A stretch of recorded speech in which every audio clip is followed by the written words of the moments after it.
Hi everybody, I'm Jonathan Fields and this is Good Life Project. So my guest today is John Chandonnet. At the age of 27, John got a diagnosis that would change his life, but he spent about the next 6 years fighting fairly violently against it, until it finally pretty much brought him to his knees and he had to address it head on. That's led to actually a really powerful memoir called Shasta. We're going to really explore this journey with him today. Awesome to be hanging out with you. Thank you, Jonathan. So nice to be here.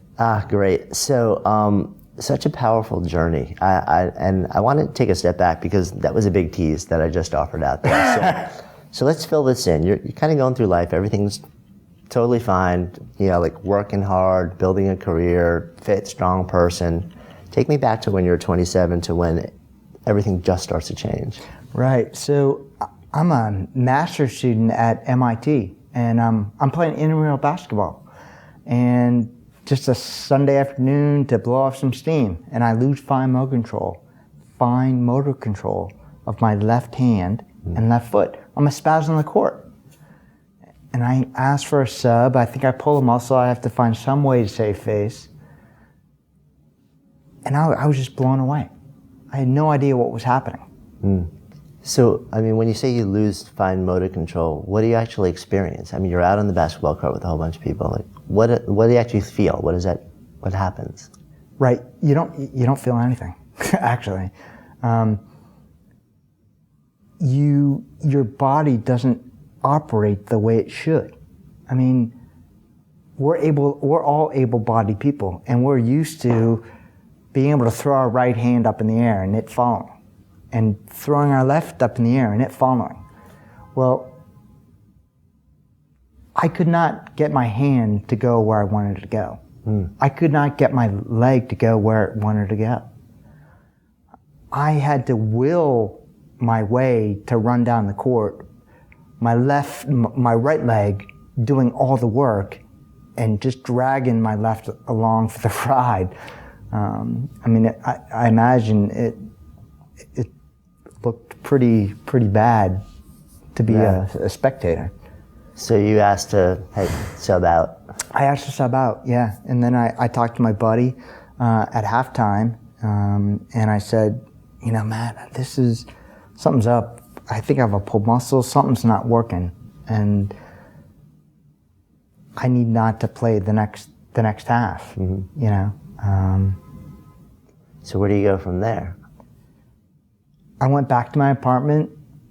I stretched out, and I'm trying to get my left side to respond, both my arm and my leg, and I'm massaging them.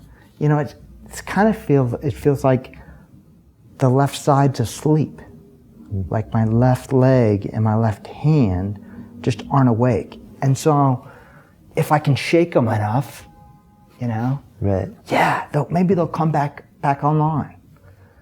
Well, that didn't work. So where's your mind going right now? Your mind, my mind was going on, I have a lot to do, I'm a master's student, I have to get my thesis done, I have to get my schoolwork done, I don't have time for this.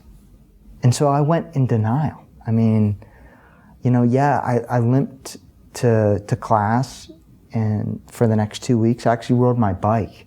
So I could ride my bike, I could do the gross motor movement, right, but I couldn't do the fine motor movement. So there was a limp when I walked. And I powered through that for 2 weeks, and then I saw a doctor. And the doctor did check me out and did all the tests and said, you look okay, you look fine, I can't find anything wrong, but you see a neurologist that we have on staff. And so I went to go see him, and Dr. Book, go see the Dr. Book to figure out what's happening. And he said, have an MRI. And he had the MRI done 10 days later. He came back and went to see my doctor, and he said, sat me down, you have MS. I was blown away. I mean, 27, I have the world by the tail. I'm a master's student at MIT, about to capitalize on the exploding digital revolution This is 97. And so the bubble was just exploding. And I had a front row seat. And I did not have time for the diagnosis. And I had optic neuritis the year before where my eye spidered. So it was like looking through a cracked glass through my eye as I was studying for my first semester finals. And I got through it. I took steroids and I got back to full function. And you just figured that's a one-off. Yeah, I figured that was a one-off then, and that was my eye. And then, so a year later, when the leg and the arm happened, I figured the same thing. I figured this is a one-off. My body heals. Right, it's like huge amounts of stress. You're in grad school, crazy, but maybe just, I need to rest or something. Right, I'm in a very intense environment, but my body does come back. And, I've got relapsing remitting, so... So even after the diagnosis, you start to come back. I start to come back, and so, Did that make you disbelieve the diagnosis at all? I'm curious. Yeah, of course. I mean, I didn't want to believe the diagnosis, okay? I did not want to believe that I was diagnosed with MS. And so I didn't go there. And so it's like I didn't allow it to be in me. I'm like, I have to look past this. And I had a great job with a great software development company. I moved out to California. So, and at this point, you kind of become symptom-free again, largely? Yeah, exactly. Completely symptom-free. Right. Completely symptom-free to the point where, a year later, I'm running, no problem. And at that point, I set the goal to start running again because I had been an athlete in high school and college, and I loved to run. And so I was like, I'm going to get back to running. And then ultimately, after 2 or 3 years, I took on the goal of running a marathon. And so I had no symptoms during that time. I mean, it seems outlandish, but that's the way it was for me. And so I didn't need to absorb it. I didn't need to take it in. I didn't need to say, you're someone living with MS, because it didn't affect me. And so I didn't take any medications. I didn't even have a doctor for 6 years. Had you told anybody what was going on? I told a handful. I probably told 10 people. Close family. Right. Very close family. I didn't want anyone to know. I did not want anyone to know. What's the why? Was it because you didn't want to own it, or because you didn't want to be treated differently, or some combination of all of that? I didn't want to be treated differently. And also, I didn't want to own it. It's a combination, right? It's both. But I figured, maybe if I don't take it in, maybe it's not going to affect me. I mean, that's not what I was thinking then. Back then, I was thinking, just do. And you can probably work your way through this. Just keep running, keep working. You'll be fine. Things will be all right. So where do you go from there? So you start really aggressively running, and you're working like crazy. What type? You were working in the tech field. Right, software development. Right. And so I was putting startup insurance companies in business, building the online software, integrating with back-end packages, and I was building enterprise applications for large automotive companies. And so I was working 60, 80-hour weeks. And I was running marathons. And I was scaling Mount Whitney and Mount Shasta and, 5 of the 14,000-foot peaks in California to prove I was okay. I did everything to prove I was okay. Right. So, and it's so, what's interesting on so many levels there, so I've done a whole bunch of hiking and rock climbing and stuff like that. And the interesting is when you're with a team, and you're in a pretty rugged, challenging environment, everybody relies on the other person to be safe. So, I guess curiosity is, when you're in that environment, in the back of your mind, are you thinking at any moment in time, I need to let these guys, even though I'm totally cool now, like physically I think I'm done with it, I'm cooked. You're like, should I let them know that something might happen on the mountain, or is it just not an issue? No, you're right. That's a constant, there's a voice periodically that comes through your mind, especially when you're very successful. Because, I mean, some of the mountaineering we were doing, and the mountain biking I was doing, and the running I was doing, I mean, I was just showing that I wasn't affected at all. But it was extreme stuff. And it would have been a great time to say to my buddies, to open up, hey, I'm dealing with MS. I can run a marathon. I can just do Shasta and, up the snowfield with a ice axe and crampons on our shoes. We can do it no problem, but I need you to know that I'm dealing with MS. I didn't need to say that. I didn't need to admit that because there was fear of, if I did, then maybe they wouldn't want me to come on the next trip. I mean, that was the big fear. I absolutely did not want that. I wanted, in any way possible and every way possible, to continue to live as full a life as I could. I was on the corporate path. I was hard charging. I was on my way to the life that I thought that I should live, growing up. And at some point, you meet a woman. Right. I met my wife. Yeah. So tell me a little bit about that. Right. So, I met my wife. She's my hairstylist, or she was my hairstylist, and I was going in every month for a year before I finally asked her out. I mean, my buddies would give me a hard time, like, Shando, dude, you get your hair cut a lot. What's going on, man? You're like clockwork on that, But I mean, yeah, I had a crazy crush on my stylist, and and never the time was right because she had been seeing someone else, and my opportunity wasn't there.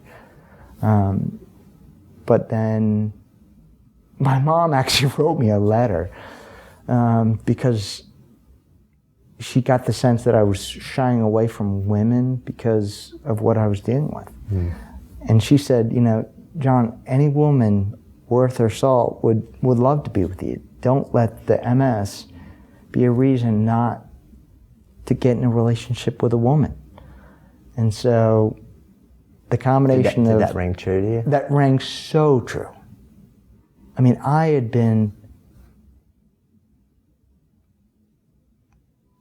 to be able to take care of myself first. And I proved I could take care of myself before I could get into a relationship with someone else, because once I'm in a relationship with someone else, there's both of us, and we just both have to, I will lose, a part of me will be lost, and I didn't want that to be the part where I'm okay with the MS. I didn't want my time commitment to take away from me, my healing, from my body being okay, my body being strong and solid. So there comes a time where she's single. Right. And she was single, and I went and got my hair cut. And we had this crazy conversation in her chair. I mean, it was definitely a very different conversation than we had had previously. And I just sensed there was something there. And so, I'm sitting in the chair getting the haircut, and the whole time I'm like, how do I ask this girl out? How do I ask this woman out? How do I make it happen? And so during the haircut, it didn't happen. So it just didn't feel right. So I'm walking out, and as I'm walking out, she kissed me on the cheek to say, good to see you, and as I'm leaving, I walk straight to the door on the way out of the salon. I'm like, not the cool cat that I want to be, come on, bang, and the shades go bang. And so I got home, and when I got home, I got the phone, and I called her up, and because I finally got the nerve, because the whole walk home, I'm like, how do I ask this woman out? How do I ask her out? Well, so I called her back, and I said, called to speak to Robin, and they put me on hold, and, I'm like losing my nerve. I'm like, if she doesn't come, I'm going to hang up here. Well, she finally came, and I said, Rob, you missed a spot.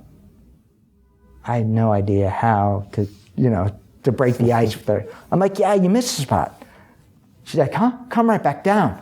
I'm like, no, you didn't miss a spot. Do you want to go out for a drink? And so she said yes. And we went out, and we had an amazing night, and we stayed together ever since. So at what point do you start to think, so you start dating, right? Right. And you're like, oh wow, this is actually turning into something. Right. So in your mind, are you starting to wonder, when and how do I share exactly what's going on? Well, see, the thing is, since I've been sitting in her chair for the last year, getting your hair cut, it's a very intimate setting. And it's where, stylists know a lot. They know everything about their clients. Right. I mean, being in a chair is somewhat like therapy. And we always had a connection in a chair, but I never shared anything about my illness. I would share, I just ran the LA Marathon.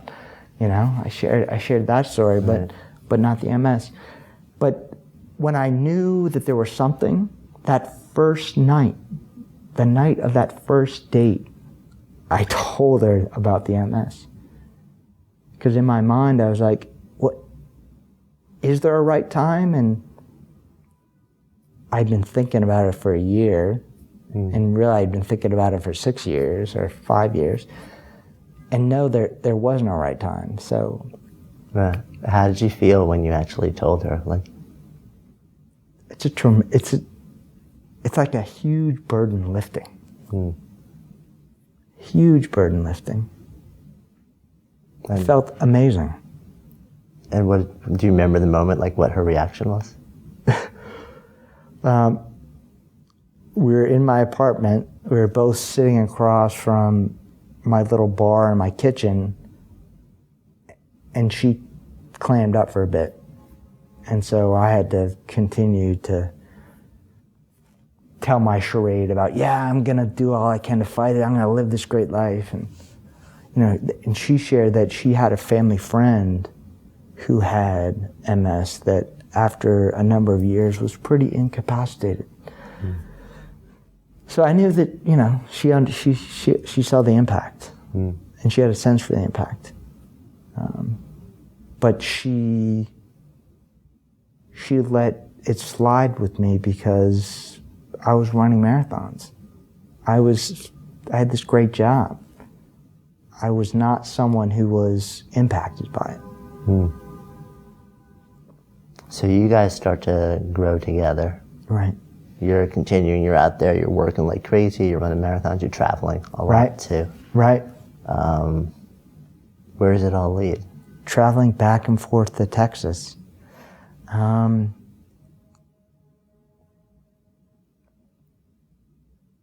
It led me, I'd been traveling back and forth to Texas for 14 months. And that was throughout, I started 6 months before we started to date, and then I continued for another 8 months after we dated. And so our relationship to that point had always just been a series of like third dates. You know, we really didn't get to the hard stuff. You know, I'd come home on the weekends. I'd come home on Friday. We'd spend the weekend together, and then I'd be out on Monday, and boom, I'm gone. And so we really didn't take on the MS. We let it be where it was. We let it be in that box all by itself. But then I got rolled off the project and went back to Santa Monica, and she's like, "You've got to face this if we're going to continue to stay together." You know. So it had clearly been on her mind. It'd been on her mind. Maybe more than yours. Right. Exactly. Much more.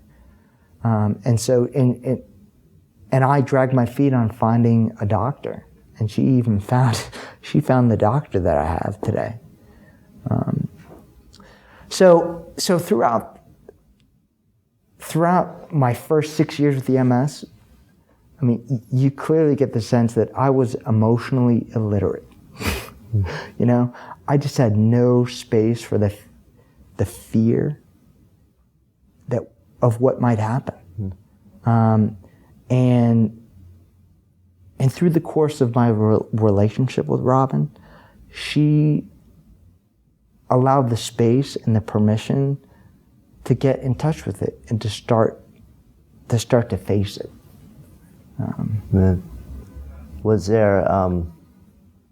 So you're kind of going, and physically though, you're still strong. You're still doing that. Right. Still doing marathons. Right. Still doing 14,000-foot peaks. Right. So, and she's saying if this is serious and we're together for real, then you need to actually deal with this. Right. Right.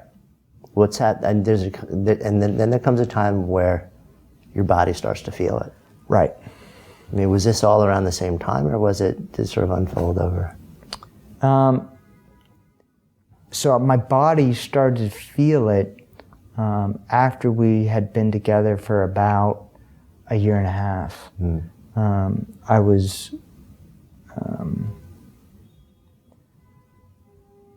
I did a climb up Mount Shasta, and it was to celebrate our pending engagement because I wanted to ask this woman that I loved to marry me. And as a way to celebrate that, I took a number of my buddies from grad school, my brother, and some other people up Mount Shasta. You know, we're going to do this great climb and prove it's okay. Well, during that climb, my body started to slow down, and I felt my body just wouldn't recover as quickly. And so I know I'm slowing the group down. And that, which is it's hard to swallow. My brother's on the trip, and my buddy Matt from MIT, who was the captain of that intramural basketball team, he was there too. And, I was anxious to show him, I'm about to get married and about to explode into life. I'm going to, ask this woman I loved to marry me. And I want to prove that there's no MS. Did he know at the time? He did know. Okay. Yeah, because he was part of that handful of 10 people. Got it. Because I told him the day I got diagnosed. There were about 3 people I told that day. And then I kept it inside. Right. So he was part of that group, so he knew. Right. So you're in Mount Shasta. You got a crew of your closest people with you. Right. Celebrating, but also partly just showing them all, I'm okay. Right, I'm okay. And you're not. And I'm not, and my body is starting to slow down. And then, so at the end of that trip, after we climbed down, because it's a crazy intense slog from the summit back down to the car that you do in a day, and I'm just wasted after that. Most people are wasted but I'm more wasted than I otherwise have been, because I did that exact climb the year before. So I knew my body was more wasted. But I fought through it. And then we continued with the engagement. I asked her to get married. We went to Bacara Resort on the California coast. Just this amazing spot. Did her family know what was going on with you? I don't know. When you guys got engaged, did she tell them? Good question. Because I have to imagine that's going through her head also. It gotta be. Yeah. Gotta be. I don't know. I mean, I don't know if she told them or not. Yeah. So you guys are now really a unit. Right. And at the same time, you're, for the first time, starting to realize, oh wait, this is something bigger. This is, there's something coming back. There's something happening in my body again. Right. Right. And then it started to accelerate over the next 2 years, to the point where I was failing online tests at work because my mind was going in circles. And I'd been there long enough to be able to teach those courses. I was falling downstairs, because my left foot, I didn't have the right sense. So I planted it a little too far, and my foot slid off the stair, and boom, I went down a flight of stairs. I'm starting to lose feeling in my fingers and toes, and in fact, they're starting to tingle. So where do you go from there?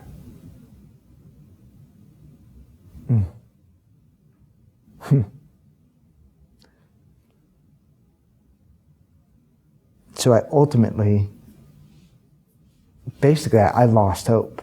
I was at a very low place with it. I remember one day trying to button my shirt before work, and I couldn't button it. And on that trip to work, I knew we had to make a change. And I'd been taking all the MS treatments, Copaxone, Avonex, Rebif, all the different treatments that there are. Right. So at that point, you're fully back immersed in sort of the pharmacological treatment of this. Right, yeah. I was fully immersed. And so at the point where I lost hope, we had to find a different way. We searched for a way out of that darkness. We searched for a way to reverse things. And that's not, you don't hear about that often. That's not the typical kind of protocol with MS. It's slow acceleration. It starts to accelerate and you get worse, and you slow down, and your body just shuts down. And I was in the midst of that, and that's when I realized I started to explore all these different options for things to do, and I came across this guy, Matthew Grace. He lived here in New York, and he had turned around his symptoms. He was pretty impacted. He was in a wheelchair, and not in a good place. But through raw food and other modalities, he turned things around, and so that gave me hope. That gave me a glimmer, as I'm in this place where I have no idea what to do. Yeah. Are you sharing that emotion with Robin at this point, or is it? She didn't know. No. She didn't know that I had lost hope. No. So that's just got to be this really tough thing also, because the person you're in love with, that you're going through this with. Right. It's like, how do I mean, not only is it an internal thing for you, but how do you convey that to that person that's got, yeah. Right. I mean, it's a crazy burden, especially because you're in a relationship with someone you love, and your hopes and dreams are tied to theirs, and yet you know that you're a dead weight. You know that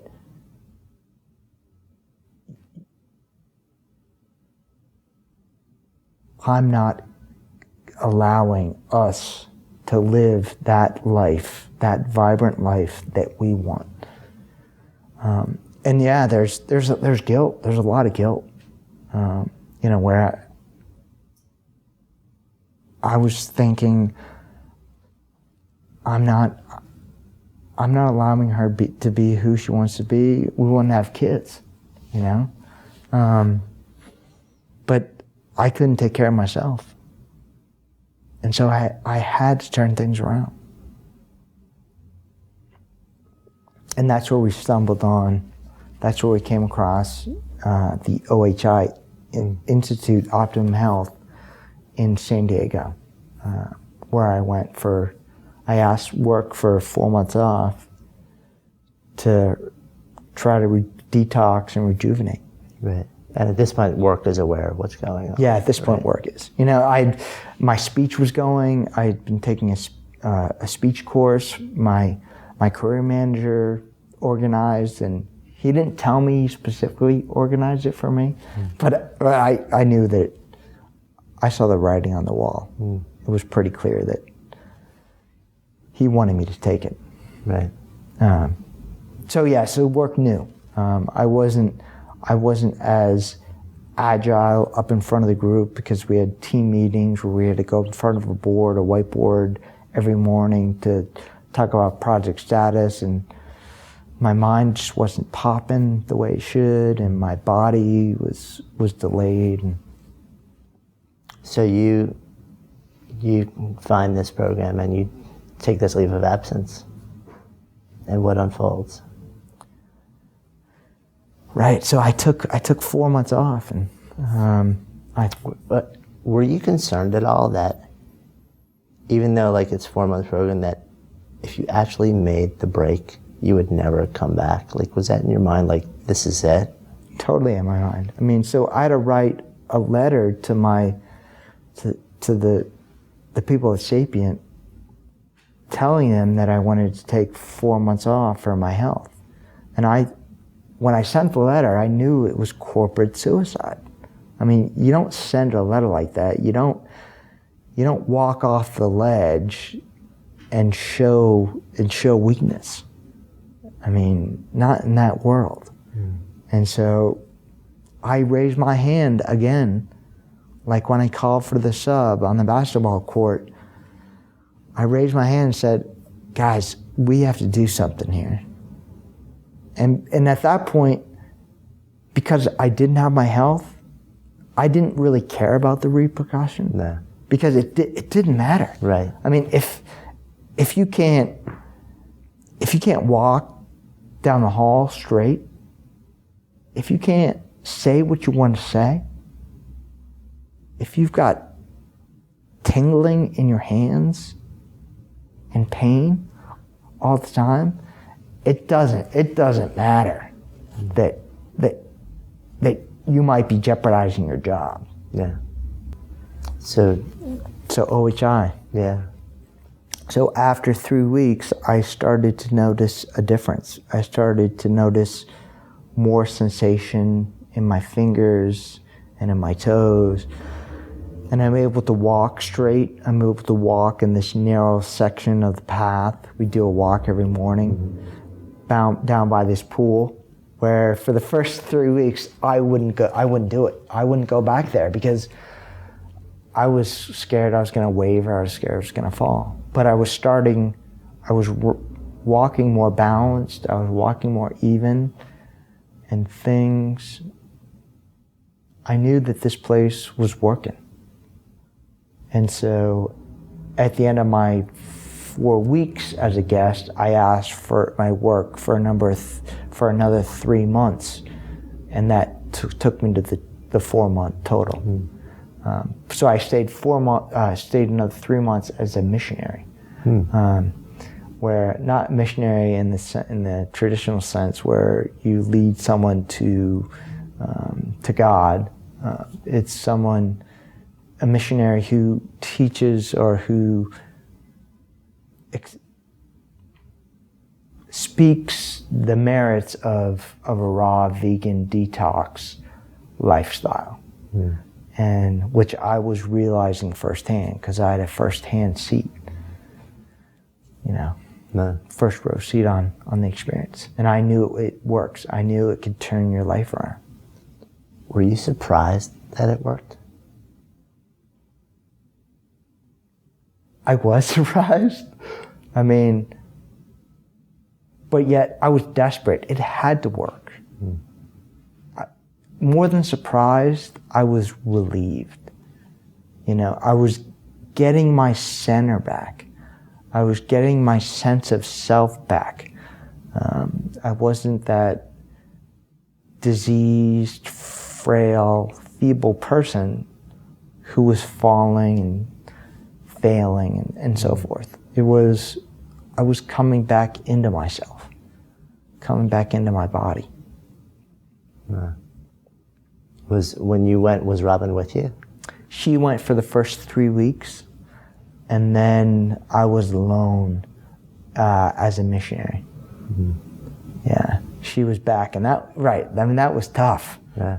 Because I'm going through all these changes and then going back and seeing her on the weekends, and we're having to reconnect, which was not an easy thing to do. It was tough to do, but she had faith. That's one of the big takeaways from this whole thing is she had faith in me that I would be able to turn this around and come back in a more whole way. Yeah, that's powerful. So when you 4 months later, when you finally emerge and come back, how does the dynamic change? Right. It took us a while, to get reacquainted, and I took another 2 weeks off from work before I went back. And we started to talk about our dream to start a family. So we were trying to find ways to reconnect, And so we reconnected around the desire to have a family, which for the previous year just was on the back burner. It just wasn't going to happen. But now my body was coming back online in every way possible, because in every way possible it went offline. So we wouldn't have been able to have a child. And so it got back to the point where we could have a child, and then 3 months after I was back, she was pregnant, which was amazing. And that, so first, my relationship with her and facing the MS was the first part. And then starting a family, that was the second part of what wholeness is for me. And so I was able to find my way to wholeness through her, with her. So, so you're now a family man sitting here. Tell me what your life looks like now. So now my life is amazing. This experience just opened my life, opened my eyes to what a vibrant life is. Before, I thought a vibrant life is a strong mind, a sound body, the job that you want, building a profession, building a financial abundance you want, those 4 things, that's a great life. Well, for the first 6 years in denial, that worked. That worked great until it stopped. And then over that 2-year period, it didn't work at all. And basically, I had to reset. I had to push the restart button and figure out, okay, so what is life really about? Yeah. And so over the last, 8 years, I've been rebuilding my life and rebuilding my sense of vibrancy as a family man, and I changed professions. 3 years after that stay at OHI, three months into the recovery, I changed professions to be a writer because I knew it was a dramatic story. I knew that there was a lot here that not only people could take away from, but I had a lot of learning still left to do, And so a lot of that was through the writing. I learned tremendous about myself. So what is a vibrant life now? It's mind, body, spirit, emotions, professional pursuit, where before it was software development, now it's I'm a writer and kind of tapping into my intuitive emotional side. It's the 6th being financial abundance, and also socially the people around me. The people around me nurturing and helping me to achieve what I want to achieve. Before, socially, I was scared. I was socially scared. I did not want to lose my place. I did not want to lose face. So I was not real about what I was going through. And I would not let other people help me. That's the big thing. Because when people know you're facing a challenge, they want to help. That's what they want to do. Well, I wasn't letting them in. And now, as a result of what I've been through over the last 8 years, I'm letting people in, and I'm letting people help me realize what I want to realize. Yeah, and that's not just with what you've been through. That's a lot of people have just a similar struggle. So it's interesting to me because we normally wrap all these conversations by me asking you, what does it mean to live a good life? But you basically just laid it out. But one of the things that's gone through my mind at various times as I've moved through different physical challenges is, can I live a good life if I'm not well for life? And or like if there's some physical struggle or disability or illness that I'm dealing with, and I know in the back of my mind that I've done everything I can do and this is me for life, can I still live a good life? And at various times I've kind of gone deep into that, and sometimes I'm thinking to myself, no. And but I think I've also really come around to, we all have our abysses. Some of us may not show it, some of us it may not be physical. Right. There is no model human being where everything is just lined up. Maybe when you're 16 or 18 or something like that. But you move later into life and we have all got something.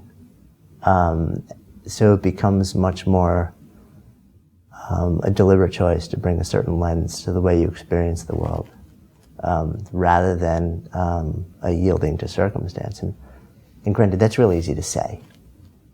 If you're going through some really tough stuff, it gets harder to keep that lens. But that's become sort of like my approach to the extent that I can hold it. And it sounds like it's very much become yours as well. Very much mine. Yeah. I very much had to make peace with the fact that I can't run marathons again. Just because I can't run marathons Doesn't mean I'm not a whole person. Doesn't mean I can't live a great life. I mean, I'm physically fit, and my barometer on life is not whether I can work 80-hour weeks or scale the peaks or run the runs. It's whether or not I'm living a healthy life of hope, harmony, and happiness. I mean, those four things are that's what a great life is to me. Yeah, those other 7 aspects of vibrancy, they are the vehicle that allows me to live in health, in hope, in harmony, in happiness. But those other 7 things are not what a great life is. A great life is not a spirituality. A great life is not a great body. A great life is not a great mind. A great life is what those 7 aspects enable. Yeah. I think it's a really powerful place to sort of round out our conversation too. It's been awesome having the conversation with you. Thank you so much. I so appreciate it. Yeah. So my guest today has been John Chandonnet. He's the author of a really interesting memoir called Shadow Summit. Jonathan Fields signing off for Good Life Project.